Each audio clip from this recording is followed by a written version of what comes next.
president continues to battle the election results as a top federal cybersecurity official speaks about his abrupt firing. Fox News correspondent Kristen Fisher is at the White House. A federal appeals court has rejected the Trump campaign's latest effort to stop the state from certifying the election for President-elect Joe Biden.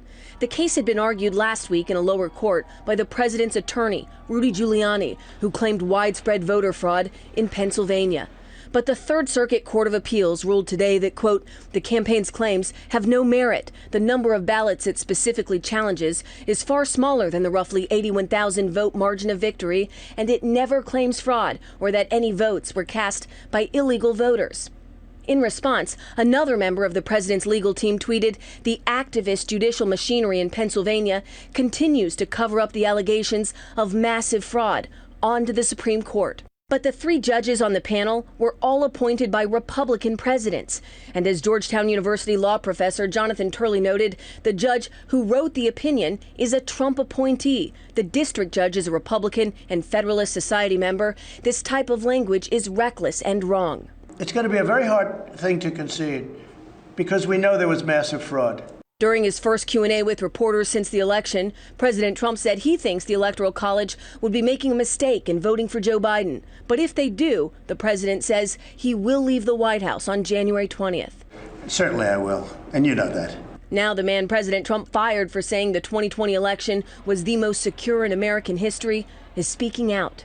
Yeah, I stand by that. Chris Krebs, the former head of the U.S. Cybersecurity Agency, talked to 60 Minutes about what he regrets the most. It's not how I wanted to go out. I think the thing that upsets me the most about that is I didn't get a chance to say goodbye to my team. And I'd worked with them for 3.5 years in the trenches. Now, next Saturday, President Trump is going to be heading back out on the campaign trail, but not for himself. He's heading down to Georgia to campaign for those two Republican candidates in those critical runoffs, which will determine control of the U.S. Senate. At the White House, Kristen Fisher, Fox News.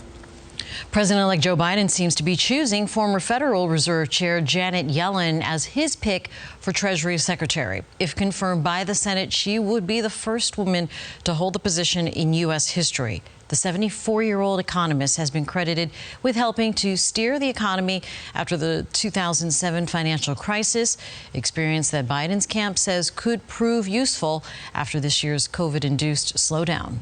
She comes to this position with a lot of experience and qualifications, but she's going to confront a fiscal challenge as we come out of this pandemic.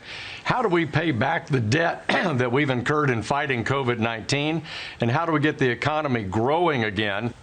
The former vice president is expected to continue to fill out his cabinet with a series of announcements coming up next week.